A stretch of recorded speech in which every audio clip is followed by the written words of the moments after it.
Jain class 9th students. Today we will continue second chapter in economics, that is people as resource. बच्चों आज हम chapter second economics का people as resource को जारी रखेंगे. सो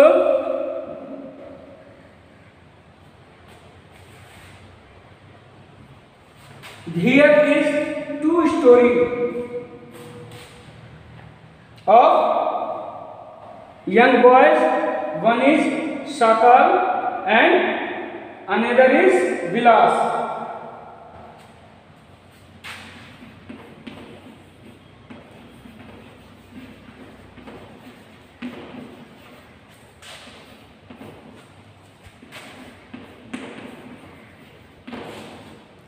यहाँ पे दो लड़कों की कहानी है, शाकाल और विलास की, and how their life is changed with the help of education and in lack of education. हम देखते हैं कि इन दोनों का जीवन कैसे परिवर्तित हो गया शिक्षा के साथ और दूसरे का शिक्षा के अभाव में. एक को शिक्षा मिली तो उसका लाइफ कैसे चेंज हुआ. Here is a story simple. There were two friends Vilas and Sakal living in the same village. Sakal और विलास एक ही गांव में रहते थे, ठीक है, सीमापुर. साकाल 12 वर्ष का बच्चा था. उसकी माँ शीला घर के काम करती थी. उसके पिता बूटा चौधरी खेतों में काम करते थे. साकाल अपनी माँ के घरेलू कामों में मदद करता था.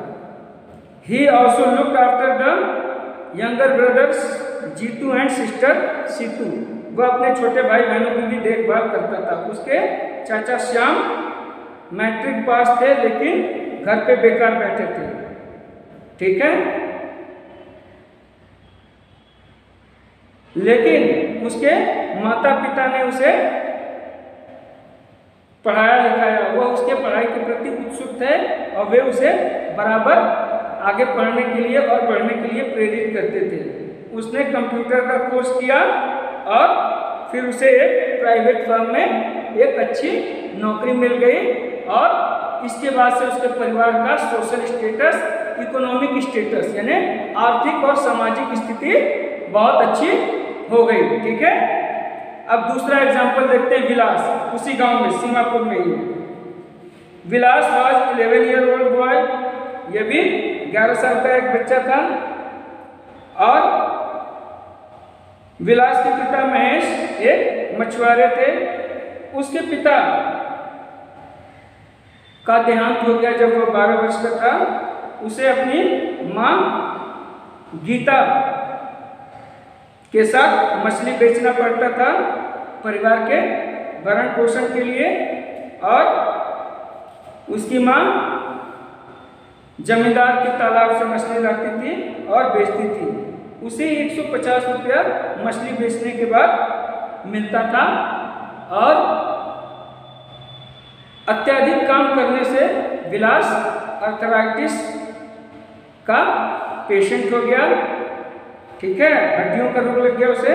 और उसकी माँ उसका इलाज अच्छे डॉक्टर से नहीं करा पाई. ना ही वो स्कूल जा पाया और ना ही उसने शिक्षा ग्रहण कर पाया. वह अपनी माँ की मदद करता रहा और उसके परिणाम स्वरूप वह अनपढ़ रह गया और बाद में एक भयंकर बीमारी का मरीज बन गया. तो इस प्रकार हम देखते हैं, in this way we see that education plays a very important and crucial role in making people as resource. इस तरीके से हम देखते हैं कि शिक्षा एक बहुत महत्वपूर्ण भूमिका अदा करती है, ठीक है.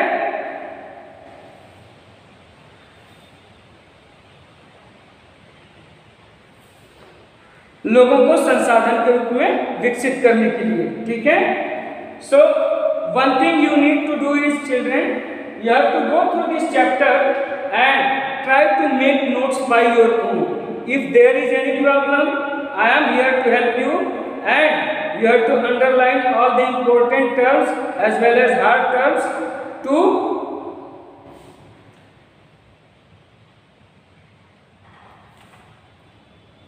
do question answer and exercises. Okay, so no need to hurry, no need to worry. Only the most important thing what you need to do is you have to read the chapter thoroughly and underline all the hard words and terms, and you have to mention